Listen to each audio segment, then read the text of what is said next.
Renewed Beginnings, Day 24.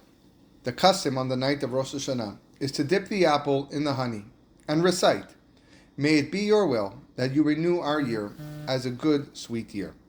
The honey that we dip the apple in is bee honey.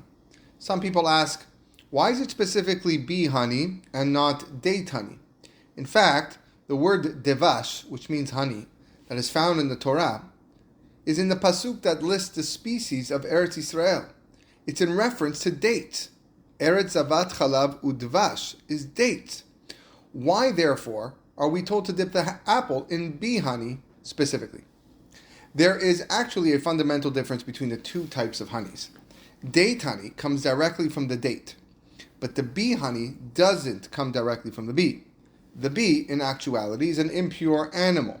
And the rabbis already asked the question how bee honey can be kosher because what comes from an impure animal remains impure. To which they answer, it's not true. The honey doesn't come from the bee, but rather it's created from the nectar which the bee eats. The bee just passes it through its body, but it's not a part of it.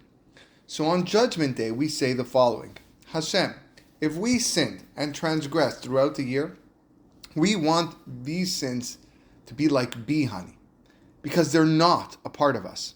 It's something from the outside that caused us to stumble. We want this year to be good for us and sweet for us like bee honey, because there is no righteous person that doesn't trip, that doesn't make a mistake once in a while. It doesn't reflect who we really are and shouldn't declare us permanently as sinners. I'll meet you tomorrow.